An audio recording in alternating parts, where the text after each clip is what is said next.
the human body is so complex that there's no way that any watch is going to be able to tell you everything you need to know. The grip, Mark Allen. Thanks. It's good to connect with you in person. I went to the Shed, the world famous Shed for Shed Talks. I think it was a few years ago. Thanks for coming to Sacramento. Please listen to or watch Mark Allen on the Mark Bell's Power Project podcast. They just rocked it. And in the spirit of a true endurance athlete, you're going for podcast binge day. So I appreciate that. Yeah, well, you know, how many times do I get to Sacramento? That's right. Yeah, there's a reason now. It's on the way to Truckee, where your son lives, which if we were recording, which we were, we'll learn about that. It's amazing. So I see you on social media and keep in touch, and you're so enthusiastic about the sport of triathlon. It's so cool. It gets me excited about it too, because I'm distant from it so long. My goals are in different areas now, but you're picking the winners of the next big pro race. So let's catch up with your role, your influence in the sport. I know you've been coaching for a long time. Some of your observations about how this thing has progressed in the time that you hung it up. Yeah, well, I mean, I hung it up basically in 1995. It's a long time ago. And so, you know, I can't even do the math to figure out how many years that was. It was at least more than 3 or 4. So, but interestingly, you know, I mean, every year in the sport, there's always exciting stuff that happens. But then, you know, we had COVID, and there was sort of this gap of a good, basically kind of 2 years, literally almost 3 years of where there wasn't an Ironman World Championship. And in 2022, you know, last Ironman World Championship when 2019, Jan Frodeno crushed. You know, just an amazing day in the men's race there. And then we had COVID in 2020, 2021, there was no Ironman World Championship. Finally, May of 2022, they held the Ironman World Championship for 2021. Kind of like the Olympics. Yeah. So the Tokyo Olympics a year later, and I was always like, what year are we in for the Olympics? You know. Anyway, so they held that in St. George, Utah, and then later last year they held the Ironman World Championship in Kona. And good year to peak, I guess. You got 2 Ironman World Championships in 1 year. That was kind of like 1982, huh? Right.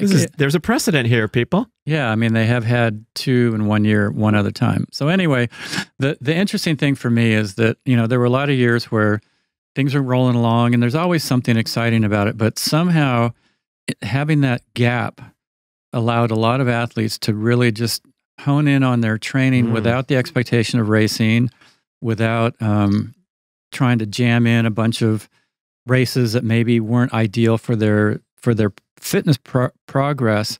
And all of a sudden, when we came back into racing, there's like this whole slew of guys and gals that are just on fire. And it just, I swear, it lit my fire as far as watching and seeing these young guys and these young gals challenging the established stars.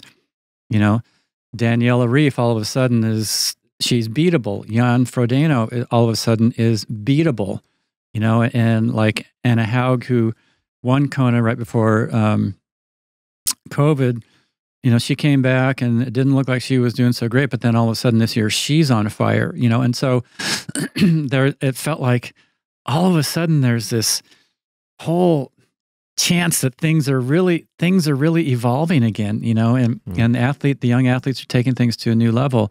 And so it really sparked my excitement and enthusiasm. And, you know, last year having the 2 days of racing in Kona, the women on Thursday, the men on Saturday, it was also something that was kind of pivotal for the sport. And in the terms of, you know, the women got their own day out there where, you know, the first person across the line, the first woman to cross the line was the first athlete across the line.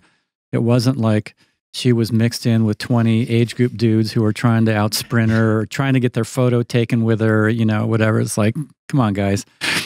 And because the men and women were not racing together, the coverage itself was unbelievable because the cameras could focus on all of the dynamics of things changing throughout the day. And we saw how complex the race is as it unfolds, because normally they have to split the cameras between the top men, top women. And so you miss a lot of the dynamics going on in the back of the race. And a lot of times, as we all know, the back of the race is where the winner is going to come from.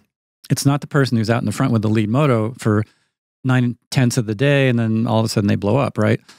And so it really just, it got me going, as far as my enthusiasm for the sport. And then, and I'm kind of rambling here, but there's like this whole string of stuff that happened. So, all of a sudden we see this totally different way of portraying the Ironman World Championship with the 2 days of racing, but it was a huge demand on athletes, on staff, on the island residents. And, the decision was made that, yes, it's a good thing to have the women have their own day. It's not a good thing to have 2 Ironman days on the Big Island in a small town with a small community trying to support it. Even with the influx of people coming in from all over the world, it was just too much. And so this year we will have another historic World Championship. The men will be racing in September in Nice. The women will be racing in October in Kona. And then, and then next year it's gonna flip flop, and they'll do that for at least these next 4 years between Nice and Kona. And a lot of people were like, "Oh, I've trained my whole life to go to Kona, and now I'm going to try to qualify for Nice, and I can just go do Ironman Nice." And like, people, you just don't get it. Like, Nice is iconic. I raced there 10 years. 10 different years I did the Nice International Triathlon. 10 different wins. 10 different wins. 10 out of 10. Perfect 10. I was like, how did I do that? Dang. Anyway. A lot of good luck and a lot of fitness. A lot of good luck for sure. Yeah. But, it's so different from Kona, obviously. You don't have it can be hot, but it's a different kind of heat. You don't have the wind, even though there can be this steady headwind on a lot of the course. But it's Europe. It's the Côte d'Azur. It's the southern France. You swim in the Mediterranean. There's climbs. It's mountainous, and the run is on the Promenade des Anglais, which is this. It's like, it's not like, but it's on par with any major, like, Fifth Avenue or, you name it. You name the street in a big city, that's Promenade des Anglais, with these historic buildings in the background, and, the Mediterranean on the other side. And the other thing, a lot of people are like, oh, I can just go do Ironman France. Why would I want to pay more money to go to Ironman World Championship? Well, the World Championship that the Ironman puts on is like on a whole other level from their normal races. And their normal races are amazing, as we all know. Anybody who's done an Ironman knows that they're world-class races, but a World Championship event is on a whole other level as far as not only the experience, but you're racing against people from all over the world who have qualified. And so the competition is like nothing that you're ever going to see in any other Ironman. So anyway, I know there's people who are probably going to go, dude, you just like Ironman too much. Well, I do, but I think, once we see the Nice World Championship, Ironman World Championship in Nice in September, and then we complete the women's race in October in Kona, people are going to step away and kind of go, okay, that was pretty darn cool. So, I'm excited about that change in the sport. I know that there's people that don't agree with me on that. But the sport it's also had its share of some other stuff that's taken place. Like about a month ago, Colin Chartier, American triathlete, who won the PTO Dallas Open, U.S. Open last year, amazing race, won that. He won Ironman Mont Tremblant Blanc about a month before that. And then all of a sudden he tests positive for EPO. So it was an unbelievable performance. Unbelievable 2 performances, breakthrough performances, and then all of a sudden in February he tested positive for EPO out of competition testing. He said, yes, I took it. I started in November, you know, in my off season, because my off season was not going well. I love these caveat confessions. It's so funny. We could have the third mic could be a psychologist saying, why don't you just, I mean, and I love his virtue signaling where he said, I'm not going to offer some bullshit excuse like a tainted burrito. And if you're familiar with the Shelby Houlihan story, it's a tragic story of where she tested positive for nandrolone and they forced you to come up with a reason and an excuse. And she guessed maybe it was this burrito and she got teased and ridiculed about it. It was a bad legal strategy, but she didn't know how it got into her body. She said that.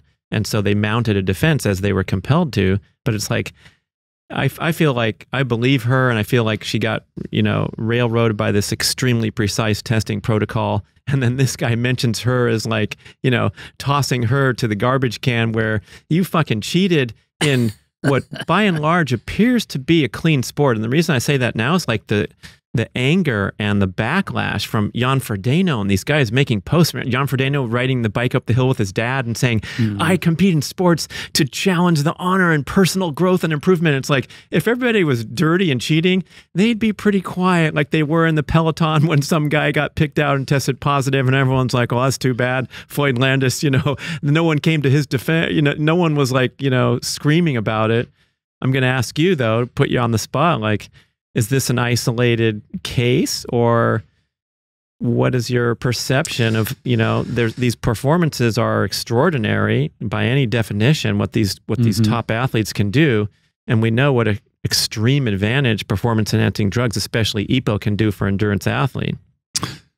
Yeah. You know, it's a slippery slope to assume that any great breakthrough performance is because somebody took a drug, you know, like, in 1989, Dave Scott broke in our classic battle together. He broke his personal best, the previous world's record by almost 18 minutes. I did my best performance to that date by nearly 30. If that had taken place today, in social media era, people would have been just all over it saying, "What did these guys take?" You know, but. So and I, you know, 1,000, I don't have a skeleton in my closet, you know, fortunately. And that's a whole other story of what I had to do to make sure that my body was healthy.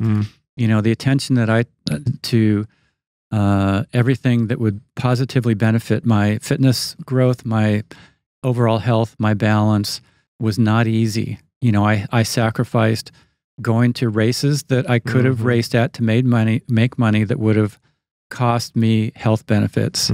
I gave up training that probably could have got me faster in the short run, that would have injured me in the long run, would have cost me health benefits. There are a lot of things that I took time away from the sport to recover at the end of the season. You know, nowadays you look at, like literally last year after Kona, like 2 to 3 weeks later, almost every pro was posting how they're back at it in training. I'm like, wow, that's not recovery. You know, my recovery season started in October after Kona, and it went until January. So I had a good 2.5 months where there was nothing structured or going into a fitness basket.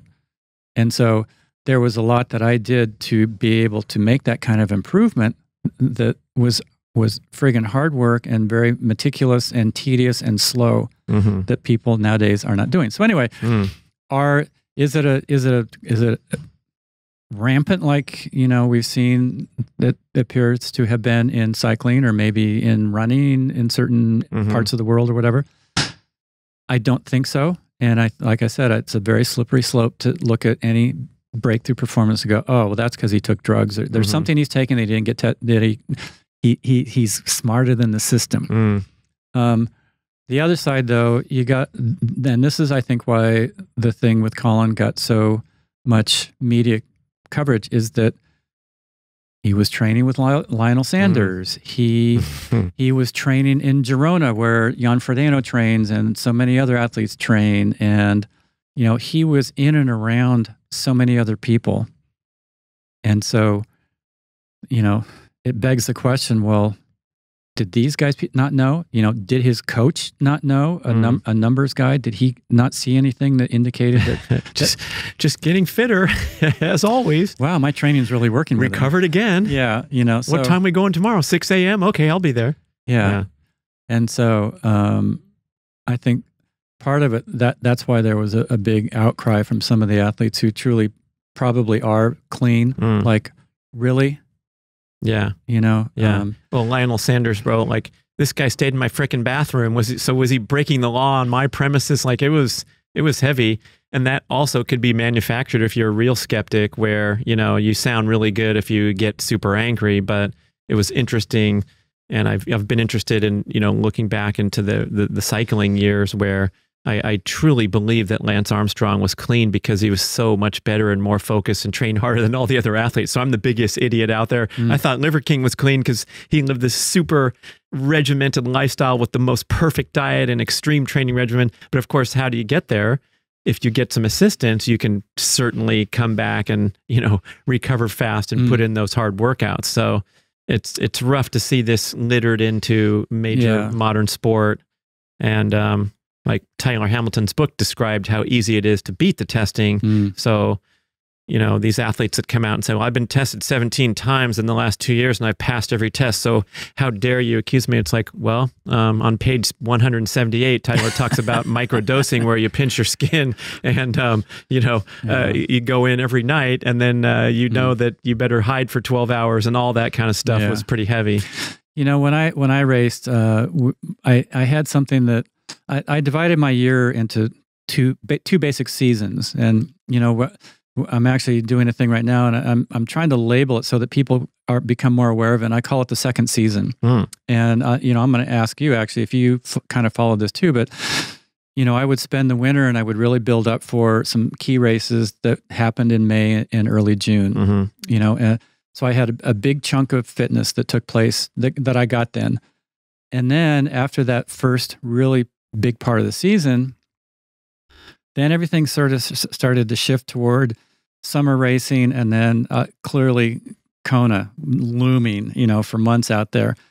And I learned right away that, you know, if you're somebody who can start training like in January, February, by May, June, you're in really good shape. And if you continue to do the same exact training that got you in that shape, by the time you get to October, you're going to be fried. And so the second season, something that I'm really focused on right now, because we're in that June window, is how do you take that fitness and then continue to build it without burning yourself out? You know, and some people, they just want to keep going the same trajectory with the same training all the way through. But once you get in really good shape, you're not going to be able to get in the same quantum leap shape by the end of the year. You're going to only make an incremental shift. But to make that incremental shift, you're still going to have to be consistent with your training, but you're that much closer to being overtrained also. And so recovery is super important, making sure that you're pushing yourself into that overreach zone, but really making sure that you don't go too far into it, because otherwise all of a sudden you really are in a depleted state. So, I mean, did you have like a second season, or were you just like powering all the way through? Mark doesn't realize how much of a setup this was. You're so funny. You're like the stand-up comic on the side. And I indeed had this second season concept, and it was completely inadvertent. And that's why you were the smartest triathlete, as well as, you know, the fittest and most successful. But we could all see how you worked the rhythm much better. And I think that point about the economic drive of like, hey, I can go to this race and make a few $1,000s. And that's important to me as a young athlete who's trying to make ends meet. And so I'd make decisions based on economics rather than, you know, the big picture. And so if I look at my triathlon historical results, I had all these great successes like in April and May. And then in June and July, I would fly to Chicago and drop out because I was exhausted and it was hot and sticky and everything had caught up to me from this great training pack. And so, you know, inadvertently, I had these horrible troughs during the season. And then, you know, I was undefeated in Israel in December, the last race of the year. I kicked Mike Pigg's ass when he was triathlete of the year. And it was because I had so much rest and then I'd have a little bit of freshness left over from bombing out, and then I'd, you know, have some good weeks of training. And now reflecting back, and for the people listening that are striving for those goals, there's so much competitive intensity and drive and focus and desire to, like you made, if you're watching on video, Mark made his hand go up and up and up through the sky. And it's like, we all want to do that. We want to continue to excel, but it's almost impossible. And so then you got to sit back and go, okay, where am I going to get some breathing room? Just describe what overreaching means too. Well, overreaching is doing workouts where you're going just a little bit beyond where your fitness is. So let's say, you know, let's say it's the beginning of the year. Like, not everybody starts training in January. A lot of people are actually just starting now because it's actually summertime, right? And so maybe you haven't been doing much, and you go out for your first sort of long run. And maybe that long run, you know, you make it 40 minutes and you're toast. Okay? So that's your upper limit of your endurance fitness running, let's say.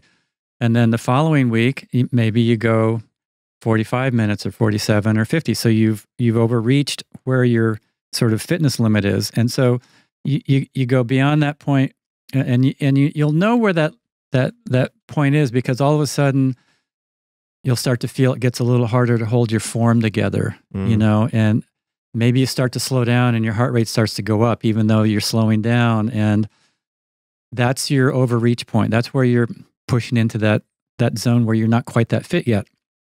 And as you do that, and then when you recover from it, then you rebuild, replenish, you rejuvenate, and then your fitness actually starts to go up to that 47 minute or 50 minute. And then a week or two later, then you go 55 minutes or an hour. And that's how you sort of overreach. And the same with that. So that's like an endurance aspect. And the same with speed. You know, you set out, you're going to do 8 quarters on the track or something, let's say. And you think you're holding a pace that you can hold the entire way. And then you get to number 7, and all of a sudden, your form falls apart, and you've got to back down the speed, and you've got to increase the recovery in between that one and the last one. That's your overreach point. And then, you know, you recover from it. You take a nap, you take it easy the next day or two, you know, and you come back maybe a week later, 2 weeks later, do the same workout. And all of a sudden you get to number 8, and you've done all of them at the pace you want. And maybe you even got faster as you went through them. Then the following time, then you can go to another level of overreach. So it's going beyond sort of your fitness point where, and like I said, you can notice it because things start to fall apart. They start to get tight because you're trying to hold it together. Okay, that's my overreach point for this point in time. And then you'll see that changes as your fitness builds. Were you ever fooled by the cortisol cocktail of pushing your body really hard and then the body responding with fight or flight? Like, this happened to be a lot where I felt fantastic for an amazing 6-week binge of training, and I wake up the next day, I'm recovered, I'm not sore, I feel great, I go and do another great workout, and then at some point I fall off a cliff. I don't know if that's you can relate to that. Yeah, you know, I actually just wrote a blog about that, and it's about I call it the unseen injury. And it's I read it. Yeah. Yeah. It's fatigue. And it's the unseen injury. Yeah. You know, it's not a specific pain point, like a knee that hurts or a shoulder that, you know, hurts when you're swimming. It's not a lower back that gets tight when you're cycling. It's like this sense of like, oh man, it's getting a little bit harder to get up for the workouts, or maybe you get up for the workouts, but then you notice the next day you're really like overly wasted from it. And, you know, so there's this fatigue that it's like a slow drawdown on your internal battery, on your recharge, on your adrenal system that takes place when you're doing a lot of that overreaching. You know, you're going to those new levels, and you're going and you're going and you're going, new level, and it's super exciting. And you feel like, whoa, you know, I am on top of it, dude. Like, I'm going to crush because I'm going to keep going like this forever. Well, if you're not recovering, meaning, and like you said, you don't feel sore because you are fit, right? And you're not sore. Like it could be because you're inflamed because of the hormone imbalance of being in chronic fight or flight. Yeah. You should be sore, mofo, but you're not. Yeah. Because you're on a cloud. And then, and then eventually you hit the superhero to zero is what I call it. And like, can we trademark that phrase, please? Okay. From superhero to zero. One day you'll have this like complete, you feel invincible workout, and then for the next 2 or 3 days, you just feel like you got ran over by a truck. And then that's kind of at the far end of that invisible injury of fatigue, where your adrenal system is trying to somehow keep you going. And yeah, one day it super pushes you, and then there's nothing left in the tank. And that's when your recovery isn't going to be just like an easy day or 2 days. It might be 3 or 4 weeks, or like you were talking about, you were on fire through April or May, and then you're like on the couch for a month or two, and then all of a sudden everything's been recharged. And so that second season, it's easy to get to that point because you are super fit and you can keep pushing. And, our mind has a way of working, of ignoring those little fatigue symbols. And so 2 of the big signs for me that there's really a fatigue thing going on, or an overtrained situation going on where you really need to back off. Number 1, arrogant trash talking. And number 2, mood disturbances. Continued self-aggrandizement to the extreme. Okay, number 1, excuse me. Number 1, your partner says they're going to leave you if you keep going like this. So somebody said, if your relationship isn't in trouble, you're not training hard enough. I'm like, oh my God, that is such a triathlete mentality. Another triathlete quote for the wall. Yeah. The whiteboard. So, one of them is, you're finding the first thing that goes is your swimming. Oh, really? You start to slow down in the pool. And one of the reasons for that is that swimming takes the most fine motor control of any of the sports. And your fine motors control, coordination starts to go with fatigue first. You can override, the big muscles can carry on beyond that. Second thing that happens is you're on the bike and you have a hard time getting your heart rate up, even though you feel like you're pushing really hard. Like you can't get your heart rate up there, which is like, whoa, and your watts aren't that high. It's not like you're super fit and your heart rate's low. Your heart rate's low and heart's tired. Your heart's tired, your heart rate's low, and your watts are low, but you feel like, I am pushing and I can't get up there. Third sign is you go out for a run, and even as nice, easy start of the run, you're completely full of lactate. And it's like,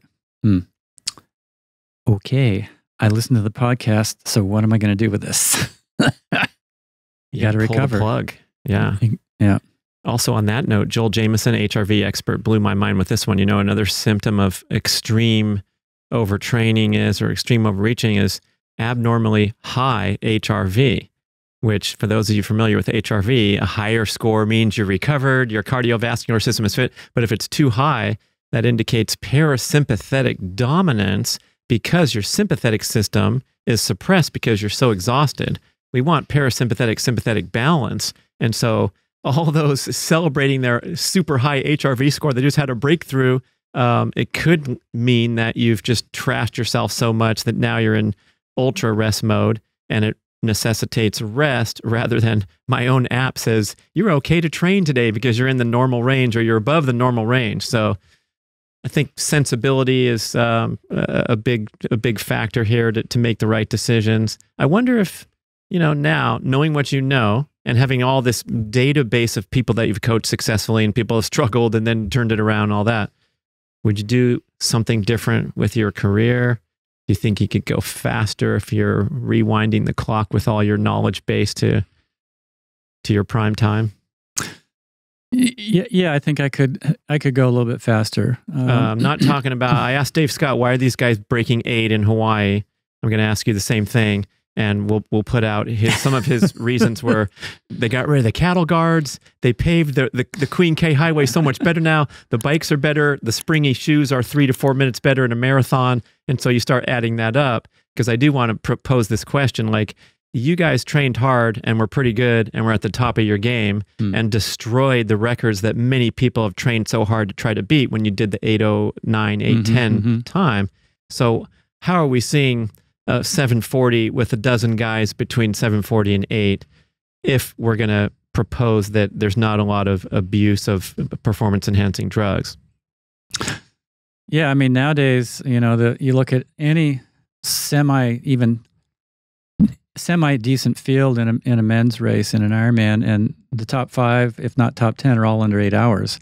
8 hours was the mythic barrier when I was competing, and I think they first did that at Challenge Roth, and then finally they actually, well, it was Ironman Germany at the time, but and then finally they did it in Kona, and now last year Gustav Iden going whatever it was 740 or something, and so so you're asking yourself, how is that possible? What would I, if I was using if I had the technology of today, what would I do differently? One thing that would have helped me would have been having a power meter. It would give you that nice way of sort of fine tuning your cycling efficiency. So like if you can get a few more watts by maybe moving in a slightly different space on your seat, or noticing that your upper body is a little tight and you relax it, and all of a sudden your heart rate's the same, but your watts goes up by 5 watts.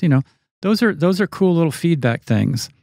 It wouldn't have allowed me to go under 4 hours, on the same equipment, but it would have been an improvement. Would you want to put out the exact same power the whole race? Is that the ideal Ironman cycling event? Putting out the same power? Yeah, like would you want to go 312 watts the entire time, uphill, flat, to disperse energy correctly? Or how do they do that? I would have measured my watts against heart rate. Right. So maybe I had a goal of pushing 280 watts for the Ironman, right? But pushing 280 watts at the beginning of the bike ride, my heart rate might have been 140, and then it goes up to 150, and then to hold 280 watts by the end, I'm at 165. No. You want to solve for heart rate. I would have wanted to solve for heart rate because that's an indication of how the stress overall is adding up in your body. And so when you're in the heat, you're getting dehydrated. If your heart rate starts to really go up, there's stuff going on in there physiologically, even if your perceived effort has not changed that much. And so that was actually something that I was very attuned to when I was competing. But yeah, I look at the shoes, and somebody sent me a pair of the super shoes about a year ago, and I put them on. I'm like, oh my gosh, game changer. This would have been like so much faster. You're gonna pass that lady in the stroller now. Yeah. But anyway, I was curious because now I've been watching some of Mark Sisson's stuff with his new shoes, and just like, yeah. So, that's a pretty cool concept. I hope he does well with that. It's an interesting, he's always been so much into like, how can we work with what the body's meant to be? How do we keep its homeostasis and health in a real natural way? Because our modern world is not a natural environment. And you've done a lot of work with Mark, so yeah, it's a daily battle. I mean, that's what the obsession with the ancestral health movement is try to recapture some of these practices that we know are so beneficial, but then we have all these constraints in modern life. And I think sometimes we even take it to the extreme where, we're saying, our ancestors, they never ate fruit all winter. And I had this sticky note on my door. It said, don't eat fruit in the winter because it's against the ancestral example. But it's like, what freaking winter are we talking about now? Because I got a Southwest Airlines special to Hawaii, $80 one way, and we went to Hawaii 3 times last winter. So I'm on the beach in the hot sun, sweating. There's no winter, and I'm going to go to the farmer's market and get some fruit. So it's nice to kind of honor the example of our ancestors, but then we have to adapt to modern life. And like training for a long distance triathlon is decidedly against our genetic expectations for health. So I guess up comes another question. I know we have a few left to answer, but can you do this sport such that it's designed now in a manner that's not destructive to your health straight up? I think you can, but it requires, like I said, it all goes back to recovery. And going really slow instead of trying to break 8 hours. Yeah. Yeah. Or if that's your goal and you do break 8 hours, you really have to recover from it. And you know, but the thing that has taken place in my mind is that Ironman, the distance of an Ironman has become a little bit more normalized. Like so many people have done Ironmans now. Like, oh yeah, I know 200 people who've done an Ironman. And it's like, oh yeah, they did one here and then doing another one there, and they've done 18. And you know, when I was competing, you know, we were, I would say, intimidated by the distance, and we had a healthy respect for the recovery it took to truly recover from it. And there were those who didn't, and they burned out quickly. You know, those of us who actually really had that healthy respect for what the true recovery was. And when I'm talking about true recovery, I'm talking about, you know, like I said, our adrenal system is sort of like that internal battery that gets drained down when we're doing our over distance training or high intensity training. You know, you're drawing down the energy that's in that reserve inside your body. And when you actually do that Ironman race, you really draw down on it. And putting the energy back into that adrenal system in your body, it's sort of like replenishing the water tables underground. Takes a while. You suck them dry. One rainstorm doesn't fill them up. It takes a long time for everything to seep in and to fill them back up. And it's the same with that adrenal system. So, you know, 2 or 3 weeks after Ironman, yeah, you're not sore. You feel normal when you're sitting around. But then if you really go out and try to train hard, if you're tuning in, you realize, ooh, yeah, I am actually there's still something that's not quite back in there. But it's not, at first it's not dramatic, and so you try to ignore it. And that's, I think, the pattern that's happened with a lot of the athletes nowadays. And, you know, exactly kind of to your example when I was talking about the second season, of how your second season often kicked off with being completely exhausted. That's what's happening to a lot of the top pros now. They're getting their off season because they get injured.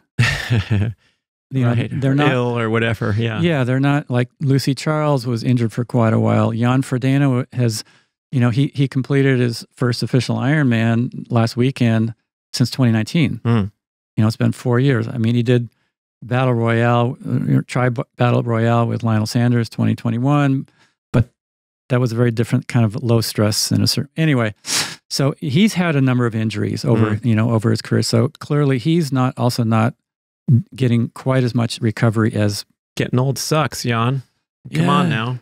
Was he 40 or something? Yeah, I think he's like 41. So amazing to keep going like that. But I wouldn't, I don't know where he's getting the desire. That's the... But anyway, maybe the financial incentives are there, just like a aging major sports star that, you know, can take it or leave it, except for the $17 million on the table, then he'll take it.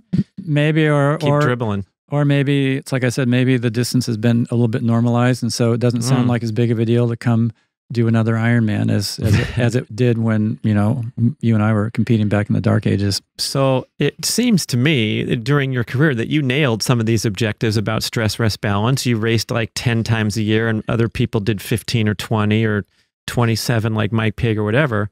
So what changes would you make to go faster from, you know, your education over the decades? One thing I would have done is cut out some of the training that I did in my early years that was purely to sort of boost my self-confidence, that had nothing to do with actually getting me more fit. Like, you know, like being in a grip of death on a bike ride. Yeah, not as often as I would. Yeah, you know, like some of the key sessions I would have to do regardless, because that was truly what was required to get to that level that would be hopefully at the top of the podium. Yeah. You know, you don't get there by going easy. You don't get there by never overreaching. You have to do that at certain points. But there was also a lot of training that I did that I was just doing because either everybody else was doing it, so I thought, oh, let me just go with them, or it was just workouts to sort of say, oh yeah, I can run that fast or that long or that far, do this hill repeat or whatever it is. And I really didn't start to get that until the final year that I competed in 1995, because I was 37 years old. My son Matt's had been born, you know, almost 2 years earlier. And because of those two constraints, having a child and being older, I was forced to cut back because I could see that when I went into that final year of Ironman racing, right away I tried to do the stuff that I had done for the past 10 years or whatever. And I was like, okay, this is not working. This is way too much. I can't handle it. And so I cut out all of the fluff, the ego workouts. Yeah, you know, and so I would have cut those out way earlier on, much earlier on. You reminded me of a Phil Maffetone quote where he explains, you don't really need to train the brain to suffer. The brain knows. It doesn't need to be trained. If I come put a gun to your head right now, we're going to run 57 miles back to Santa Cruz, we'll make it because there's a gun to our head. So the brain doesn't need the training. The anaerobic muscle fibers don't need much training because they're explosive by nature. So they need minimal training. And so that was the argument to just emphasize aerobic development, which you were the trendsetter and the leader there. And you helped shape my career in the right direction, as did Dr. Phil. But it was a blowaway insight because you're like, yeah, what is all this suffering day in, day out because we want to get tough and resilient enough for the race? No, when the race comes and you put your toe in the water, you're going to be in that heightened peak performance state where you're ready to suffer, even if you've kind of had a gentle being good to your body through training. And of course, you can't win by going easy, but I felt like when it's time to go hard and you're feeling great and it's time to go hard, it's a great experience. You feel great. It's not like, when's this workout going to be over? It's like, I'm kicking ass today because I've waited this whole week to throw down once on the weekend. So you saying that, you could have just called me up and I'd say, Mark, you're really good. You don't have to do all those extra workouts. Have fun with your son. Take him to the park. Swing. Yeah. Let me show you some of your times. But that's interesting that that took a long time to get that reflection if you're saying it's at the end of your career. Yeah, and I didn't think I was doing any of my workouts for the wrong reason, or I thought every workout was adding. Of course, yeah. But once the light bulb goes on and you're like, ooh, okay, I guess I really don't need this one. Then it's like, geez. That's so funny. I'm now thinking of when Andrew McNaughton and I went up here and drove up from LA to this area to interview Dave Scott, and he's explaining some of his training philosophy where you can cut out those long, slow workouts and everything needs to be in a chosen heart rate. And I'm like, why is that, Dave? Why don't you go longer than the bike course to build your over distance? And he goes, oh, I got bored doing that stuff. And then on the 5-hour drive home with Andrew, I'm like, he might be bored, but I just want to be good. So if you tell me like to go at an easy heart rate and go for 7 hours, and that's going to help me. So I kind of rejected some of that, but like his training philosophy was driven by boredom, which is awesome because if you're bored, you're bored. And he knew what worked for him was an 88-mile bike ride at time trial pace rather than going 140 and coming at the direction differently. Well, I guess there is where some of our philosophy diverged. Like for me, training is not entertainment. And I try to emphasize that with my athletes, especially the ones that are really trying to optimize their performance and fitness. It's like, I'm not coaching you for entertainment. I'm coaching you to get better. And part of getting better is doing a certain amount of repetition of the same kinds of workouts over and over and over and over. And secondly, as you do that, it will train your mind to be used to staying on task when it is boring, when it's not entertaining. And when you're in a race, you're going to be so excited because racing is exciting.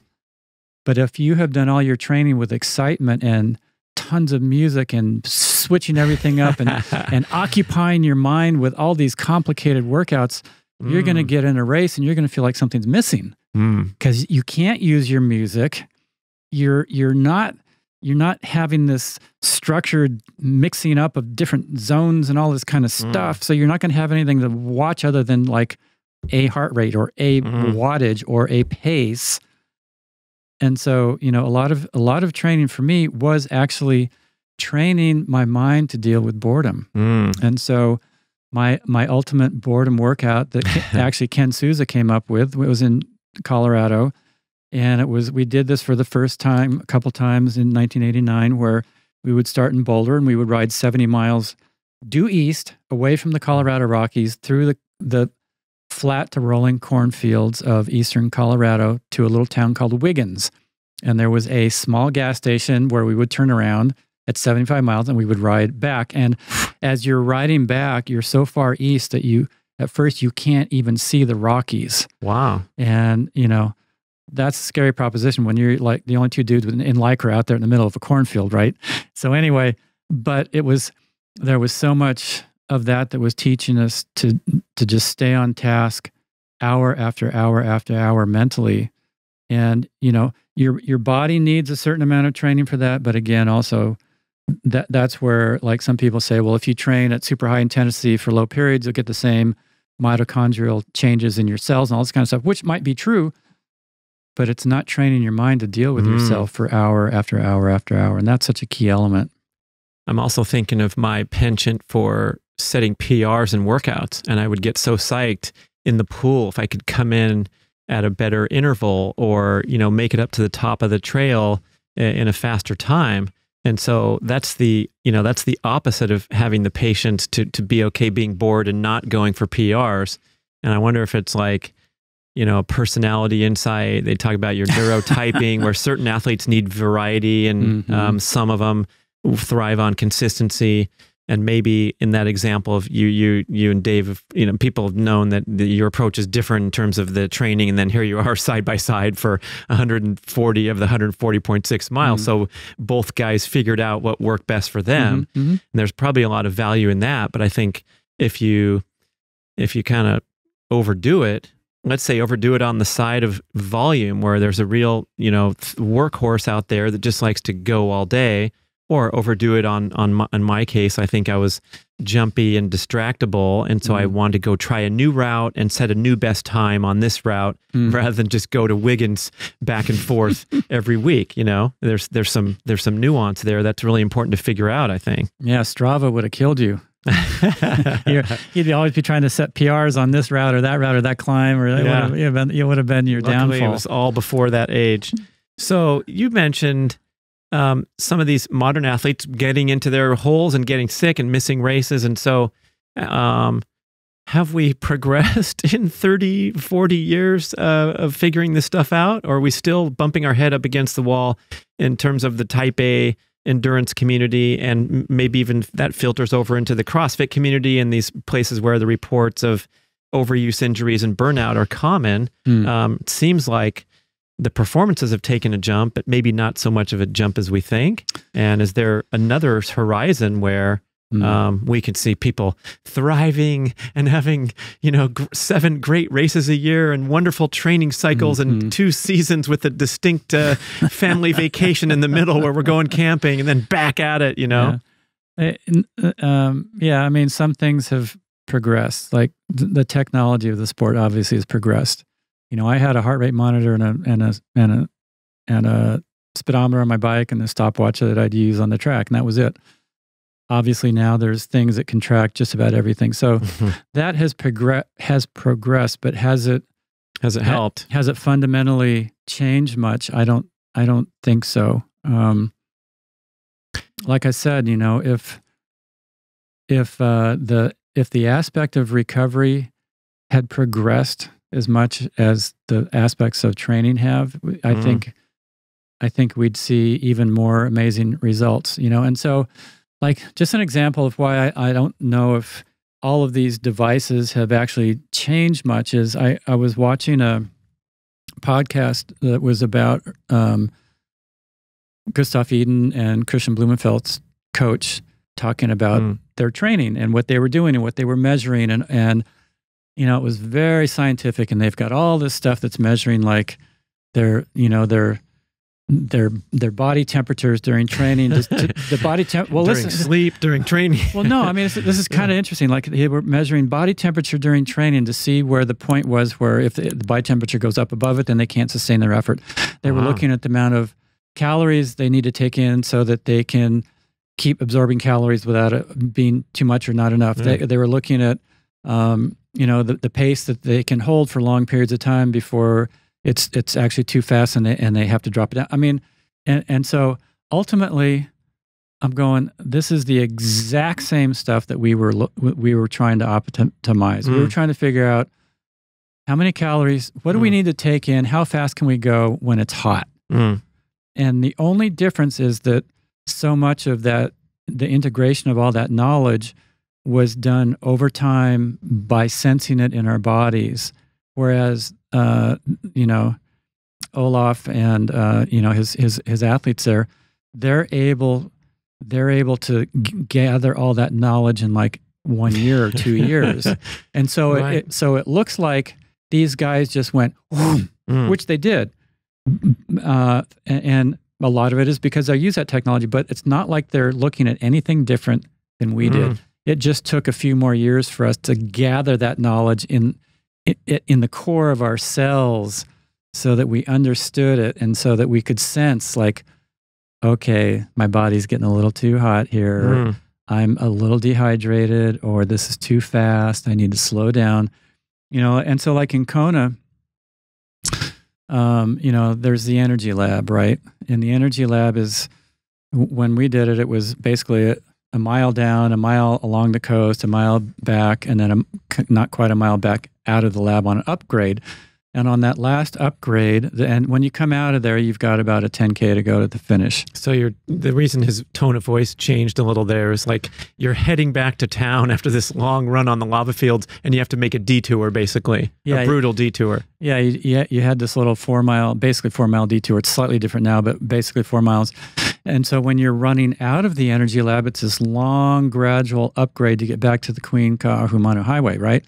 And the prevailing wind is always blowing in the same direction that you're running, and it's basically blowing at the same speed that you're running. So as you're running up this upgrades naturally raise your body temperature. There's no convection because of the wind, because the wind, basically you're running in still air. And so your body temperature starts to rise, and it rises and it rises. And on that hill, I went as hard as I could because I knew that when I got to the top, I was going to be ready, like a radiator ready to blow. But the second I made that right turn to get back on the main part of the run course, the wind would be at a side and my bike core temperature would drop. And all the other guys were very conservative. Take it easy. They were taking it easy on that uphill. And so that was always a point in a number of the Ironmans where I made huge gains on everybody else and was able to utilize it to be, a winner there. So it's like transcending the sensibility and the logistics to get a competitive advantage. Yeah. So like, if I was Gustav or Christian, I might. If you guys are listening, think about that. If you guys are listening, y'all listening out there up in Norway, that they might look at it like, oh, I can't let my core temperature get higher than X because if I do, I'll blow up. Well, you're not holding it above X for more than a very short period of time. Right. And that was a huge difference. Yeah. So wild. Just another intuitive thing that came that maybe wouldn't always show up on those numbers. It's sort of like, going too fast because you're in a pack, and it's worth it because if you drop off to honor your heart rate, you're not going to be, there's no one going to be breaking the wind for you. So that's where competition and mechanics kind of diverge, I guess.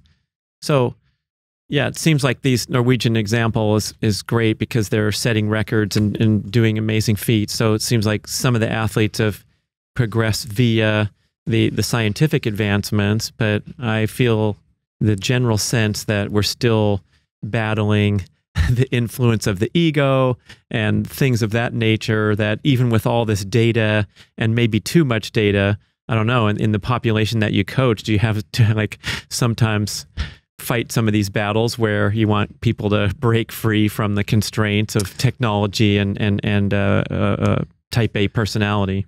Yeah, well, my coaching now is all on TriDot, and it's a platform that takes all of that data that happens in athletes training and integrates it in a way that would be very hard for me to do with just my brain. It's sort of like, the AI that they've created really takes it and it the training in the future continually changes based on what's happening Wow. in the short term and long term for the athlete. And so, when they do certain assessments, if they do assessments so that periodically, if they are going down the other side, it'll show up and their zones will be reduced so that they don't try to stay at that same level or keep going further. They're going to back it down so that they do recover. And it's super interesting. It's kind of like, way years ago, you go to the doctor and they pull out the stethoscope and they'd stick it on your heart and your lung. And they say cough, and then they have to try to figure out what the heck's going on. Well, now they put you in the MRI, and they really see what's going on. And then the doctor still interprets, and it's kind of like that with TriDot. It's like, I think it's the future of how all training in all different sports is going to take place, where you take all of this data and you analyze it in a non-biased way. Like you don't, the AI doesn't care whether the person has a race or whatever. They're just looking at going, okay, they're on track. No, they're not on track. We need to change the training based on that. But then there's also that art and human element that still needs to be integrated in with coaching and helping athletes. Like the human body is so complex that there's no way that any watch is going to be able to tell you everything you need to know. And the watch isn't going to ask you some of the questions that will help you be introspective enough to understand what it is you're doing with the sport. Why are you doing it? Why are you, what's your purpose? What's your bigger goal in this? How is this enhancing your life, or is it adding stress to your life? Is it enhancing your health, or is it detracting from your health? Are you being fulfilled from the day-to-day, or are you waiting for some result to give you the joy that you're looking for? And so as a coach, I can continually bring people back to kind of like a healthier perspective on everything. And, interesting talking, sort of backtracking to, what you were saying with Mark Sisson and going to like ancient genetics and what you're doing. For sure, a competition it's an unusual stress on the body. Like, for sure, there were periods like if you're a hunter-gatherer society, maybe you had to run for quite a while to catch a gazelle or whatever it is, well, yeah, you're running and your core temperature's going up and you're getting hotter and you override it because you got to eat, right? But beyond that, our world is so, in my opinion, so much more stressful than it probably was way back when. Like, if you have ever been in an indigenous cultural setting where people are living very simple lives, similar to the way that's been going on for thousands of years, they're not busy from the time they wake up until the time they go to sleep. They have time where they're chilling, hanging out, laughing by the fire, talking with each other, just daydreaming. And I've seen this with myself. Like, I could occupy myself day and night with coaching. I could be on there 24 hours a day and still not feel like I'm giving everything that I can to the athletes, right? And so I'll just go walk outside for 5 minutes. And like, you get outside and you're just like, and then I realize there's a value to daydreaming. Like, and they've shown through science that when you're daydreaming, your creative problem solving part of your brain is working at peak capacity. It's not happening when you're at the chalkboard trying to figure something out. It's happening when you're daydreaming. And, and Einstein actually echoed this. He said some of his greatest insights came when he was riding a bicycle because he was daydreaming. He wasn't at the chalkboard. He's just cruising along and he's daydreaming. And all of a sudden, oh yeah, E equals MC squared. I don't know what that means, but I'm sure it's cool. Let me go back to the lab and figure that out. It just came to me on my bike ride. Yeah. Oh man. And I think about it weighs heavily on me, this concept, because especially like in our age group, we have this reference point of half of our lives where we didn't have the hyperconnectivity and the technology and, the people, the age of our offspring, they don't know any better than being completely stimulated at all times. And I have so many lost memories of, you know, positive experience of having downtime and, you know, allowing insights to arrive naturally or reflections. And we've just squeezed that out of life now. Like even in the athletic example, these guys are posting on social media after the race. I remember just going back and crashing out and eating 3 pineapples in a row or something. You're not punching the keyboard, you know? Yeah, I was speaking with Tim O'Donnell a couple of years ago, and he was second in his best finish in Kona, went under 8 hours, still didn't win. Crazy, right? Anyway, you know, I was saying to him, I cherished that off-season time from the time Kona was done until basically January 1st, where nothing was structured. I didn't have any training that I did that was designed to put fitness in the bank. If I trained, it was because I wanted to be outside moving. And he goes, we don't get that time anymore. He said, there is no downtime with social media. You're constantly having to post stuff and Strava. talk about stuff. And I'm like, I think that that's one aspect that also people don't think about as far as interrupting their recovery. You know, thinking about it too. Yeah. You know, there's less time where people are just taking it easy, you know, and like you're reading something on your laptop, or you're scrolling through Instagram, or whether you're using your brain, and that's very different than like in the old days, like some, you know, people would back in the old days when you'd read a book right before you went to bed. You know, you're still using your brain, but when you're reading a book, your mind is just, it's daydreaming. It's creating the scenario of what the words are talking about, you know? And so it's such a different way of using your mind, you know, to read a story than it is to like scroll through Instagram or scroll through Twitter or, you know,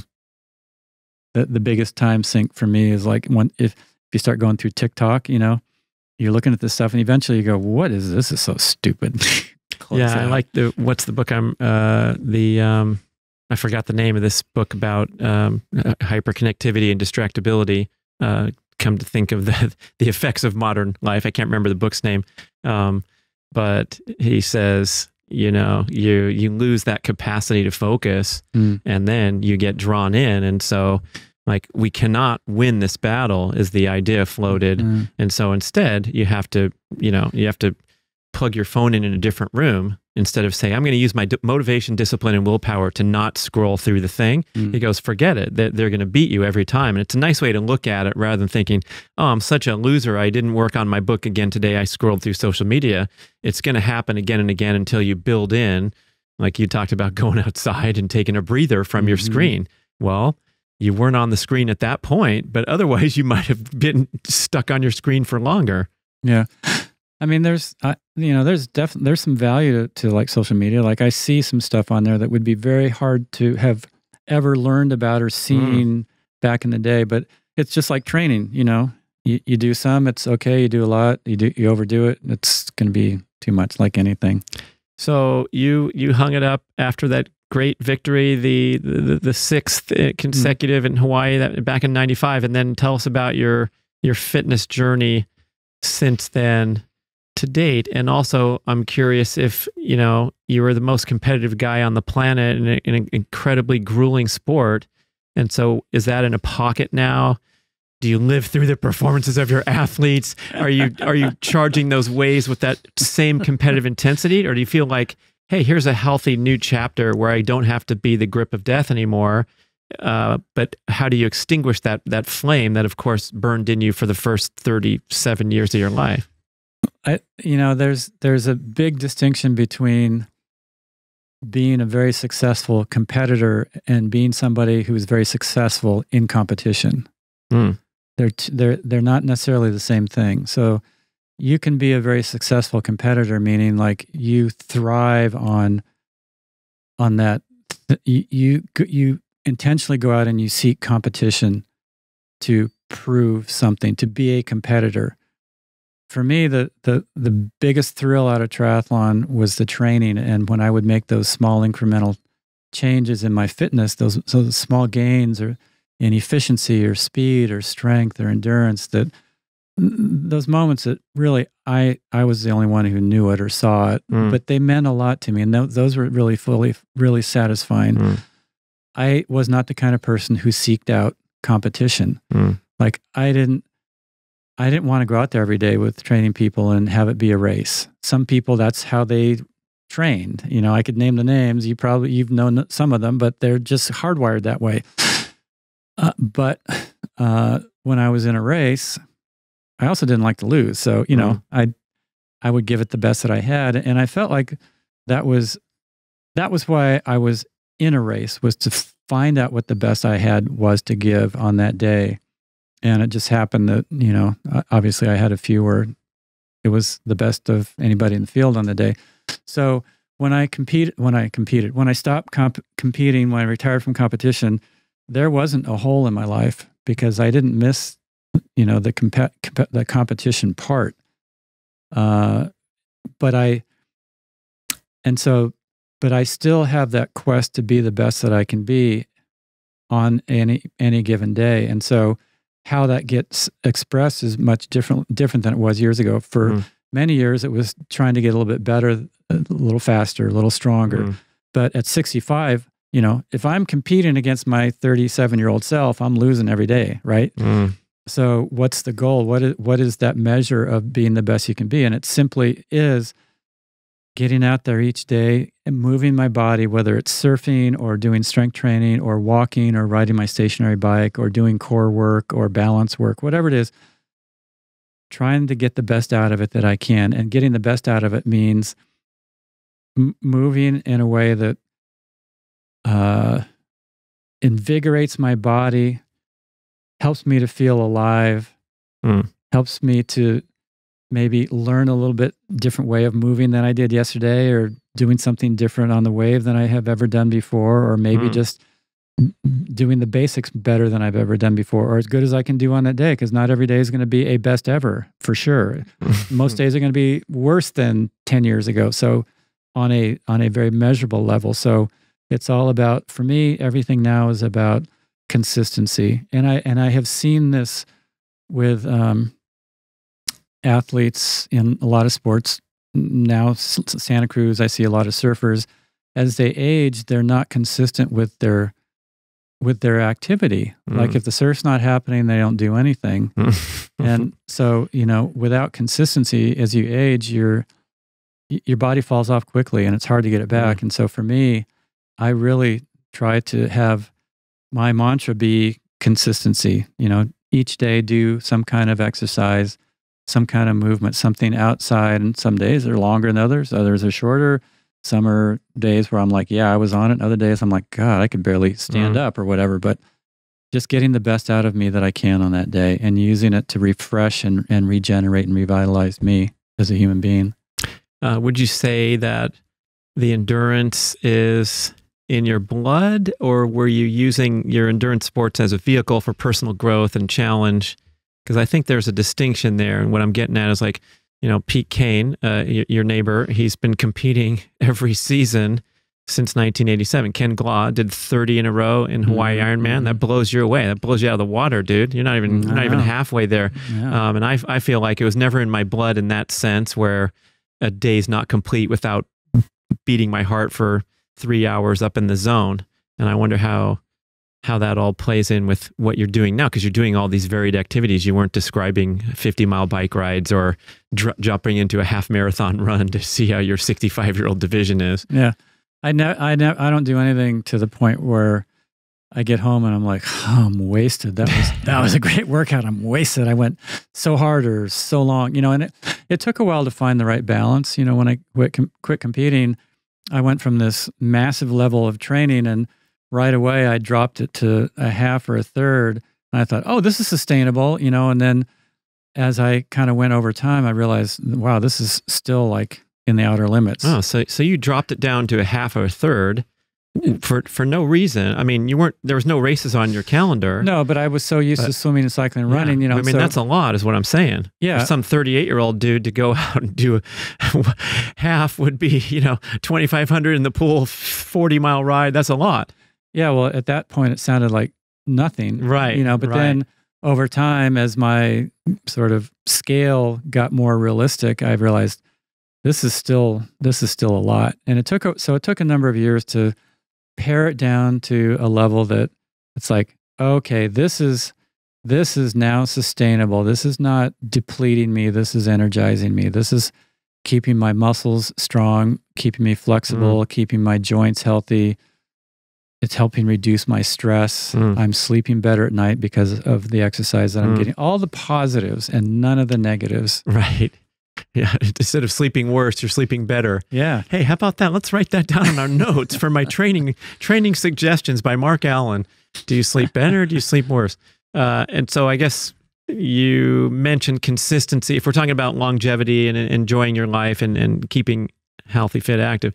So a consistent experience with nature and physical movement is your checkpoint. It is. And, you know, I actually experienced how this can be a challenge. And to explain it, I had a period just a few months ago where I had a lot of travel, and then it was in the winter, and we had the most rainy winter ever that I've seen in Central California. So in the wintertime usually is when I'm in the best shape of the year because I'm surfing all the time, and surfing in, you know, decent sized swells gets you in pretty good shape, right? Well, I was hardly surfing at all because there were so many stormy days. And then even a lot of the days without storms, there was just no surf. It was the weirdest swell pattern. So anyway, I had about a month and a half of pretty inconsistent exercise, and I could tell I was getting out of shape. Mark Allen getting out of shape. It took till 2023, but it happened. Yeah. Yeah. And and then finally, after this period of feeling like I was getting out of shape, then all of a sudden 1 pound went on, then 2 pounds and 3 pounds.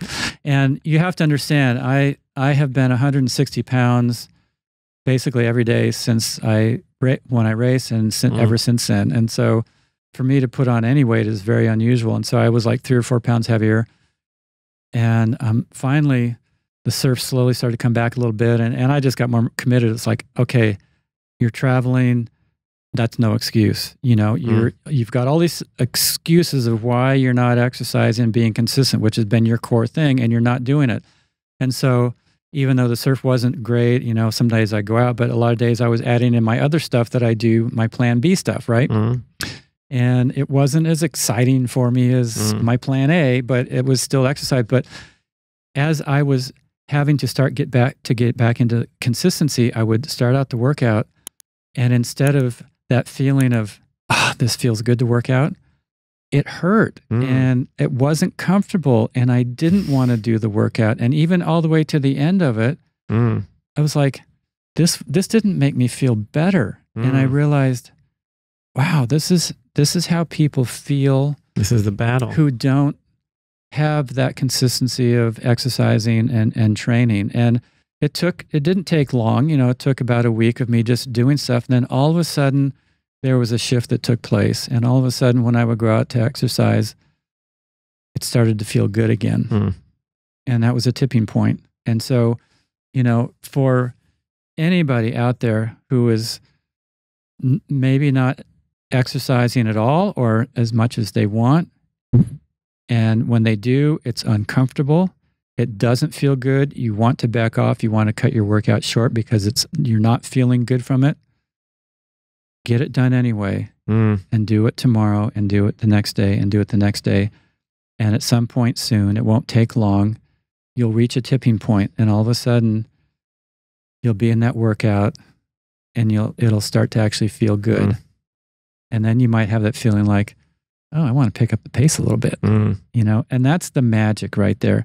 And I didn't understand it until just this year, how that could be for people. Because I talk lifestyle stuff with a lot of people, and some people are like, I just don't like exercise. It doesn't feel good. I'm like, what do you mean it doesn't feel good? It feels good. You know, you feel good. You go out and you do it and you feel good. And I'm like, no, I get it now.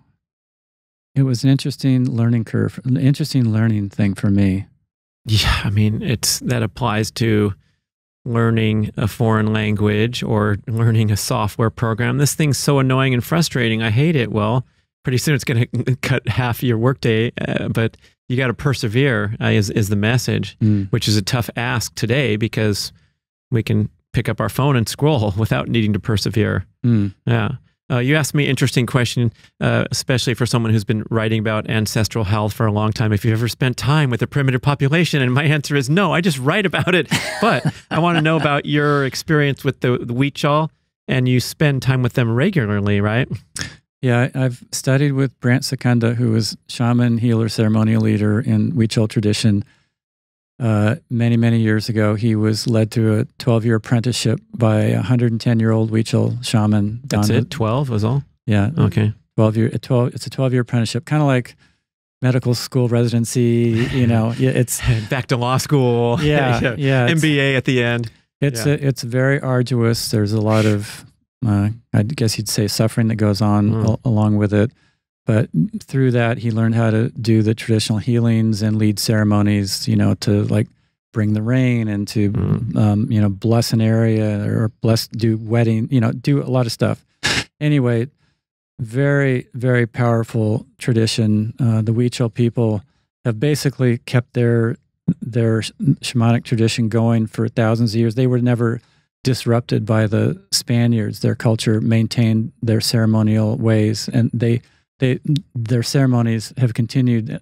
They continue today as they have for thousands and thousands of years. Are they based in an inaccessible area or something? They're in central Mexico. They have their own land. Like you can't just walk in and go, hey, I'd like to be, you know, no, you can't do that. So, but through Brand, I've been able to go down and experience a lot of their key ceremonies that they do each year throughout the year. And it's so cool to see people that don't have a lot of material things, but they're happy and they're steady and they value community. And when they do their ceremonies, everybody's there, from the little kids to the grandparents. And there's so few sort of sacred things that we have in our culture that all generations take part in. And they have this one ceremony that they do in the fall where it's to bless the crops that have grown, their corn and their squash and stuff. And it's also to bless the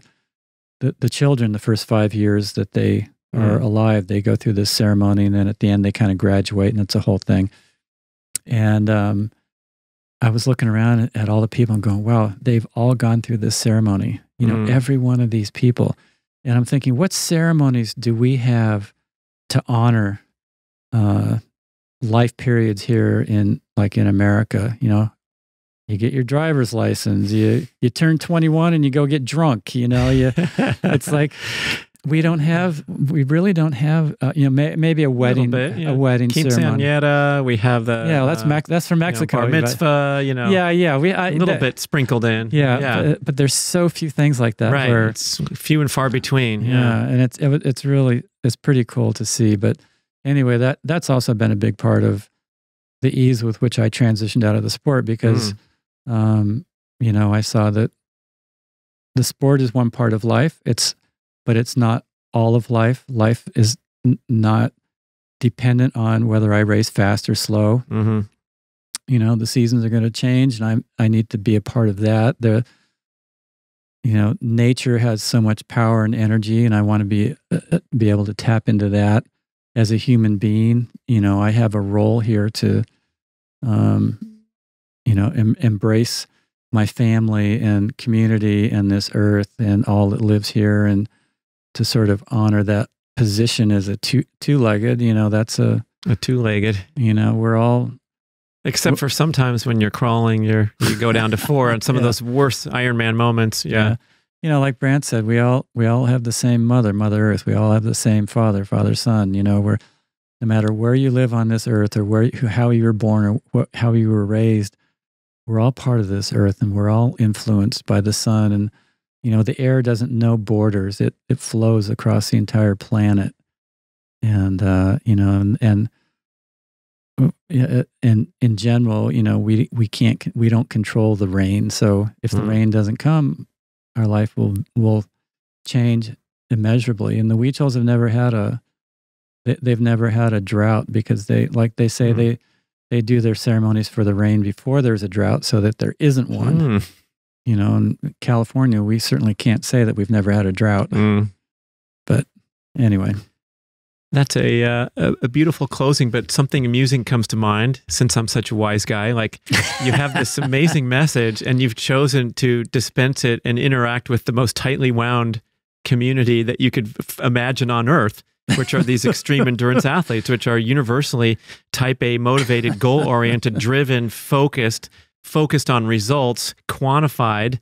And it's an interesting blend, and it's making an impact. So it's so cool because I think the message is super important. We have enough, you know, tech expertise of people telling you about your lactate thresholds, but do you ever kind of have to, you know, recalibrate and rejuvenate your own energy as you're dispensing it out to the population that just wants to hit the times that you did on your track workouts? Yeah, you know, Brad, that's a great. And no offense to those tightly wound listening. No. I mean, I'm part of the crew too. So yeah, you know, obviously I did really well in the sport, and so I have I must have some aspect of that, because you don't become a world champ by being a slacker, right? You got to be pretty driven and on focus on certain levels, and so as a coach, you know, one of the things that I actually have to do is to temper people's sort of enthusiasm and temper their need for perfection, for perfectionism. You know, like they want to hit all their numbers and hit all their workouts, and it's like, don't worry about that perfectionism. Just go with what I call consistentism. You know, think about, if you do that workout today and you're wasted and you can't get up tomorrow, that's not consistent. That's perfectionism today. That's going to cost you tomorrow. And so think today about what you want to accomplish today, and will that allow you to also accomplish what you want to tomorrow? So a lot of times as a coach of triathletes, I'm having to sort of temper the enthusiasm a little bit. And then I also, you know, not everybody obviously is going to hit a PR or a placing that they want in the race. And so a lot of times they can kind of get bummed, or maybe their training's not going the way they hope. And that's where I really try to bring it back to, just that sense of, you know, this is not about a result. This is about the journey. This is about you feeling fulfilled and satisfied and enriched by what you're doing day in and day out with your training. Because if that doesn't feed you, no result is going to fill the hole. No result is going to make up for what you will feel like you had to sacrifice to get that goal. Like if your training feels like a sacrifice, the result will never be fulfilling enough for you. You know, and so, and COVID really brought this around for a lot of the athletes. Like all of a sudden racing was ripped out from underneath them. And so they're like, what am I training for? What am I training for? And I'm like, whoa, it's fun. Step back for a second here. Yeah. How do you feel when you train? Well, I feel good. You know, it's a personal goal. Like each day when I get out there you go. It's something that day to day is that journey. And it sounds, oh, the journey, you know, but it truly is. Like, and it's the community of people that you train with, and just those moments where, like I said, you know, I would do something that I had never done before that nobody else will see. It'll never show up in a magazine. Nobody will know I did it. But it's in my DNA now. I did something a little bit better than I thought I could today. And that's pretty cool. And that's ultimately, that's what I try to sort of embark on the athletes that I coach through TriDot. You know, it's like, there's definitely numbers in here, but this is a human experience that you're going through. And I just want to help you have a great experience here. Mark Allen, people. Where do we connect with you and sign up for coaching if you're inclined in the endurance activities? I strongly recommend, in fact, insist that you hook up with Mark to do it. Yeah, Mark. Do it on the journey, man. If you go to triathlon.com and look up Mark Allen Premium, I'm still taking personal clients for this year. I've got a lot. I've created a lot of space this year for my personal clients, and part of the reason is going back to the very beginning of our conversation when we were talking about how this year in Kona, it's going to be an all-women's race. So there will be a significantly greater number of women racing in Kona than have ever. Oh, sure. Right. You know, bigger field. That's cool. Bigger field. I mean, last year, you know, I should take it back. Last year and this year. But this year, it's going to be kind of different. Like, just because it is purely a women's race, I think it's going to have a lot more gravitas kind of feeling. So there's going to be a lot of women who are going there that probably never thought they could qualify for the Ironman World Championship when it was both men and women, because there's only 2,500 slots total. Now all 2,500 slots are going for the 2 women. And so exciting as that is for those who are now qualifying for the first time, there's going to be an element of like, oh shit, what did I get myself into? You know, because Kona, it does have its own gravity, its own intensity, its own anticipation. And so I would love to help a lot of those women who are especially going there for the first time to, you know, give them the training that'll get them across that finish line, and also give them the ease that they'll need to just go, hey, you know what? This is going to be friggin' awesome. Wow. That sounds like, I love the idea. That's great. Is Paul Huddle going to cancel the underpants run subsequently since it's all females there? That's a darn good question. I don't know. I mean, they have it every year, right? The tradition has to stay. Yeah, I guess so. Okay, Mark Allen, thanks for joining us. Monsieur Mark Allen, Championnat du Monde du Triathlon. Merci, Bad Kearns. Bringing it.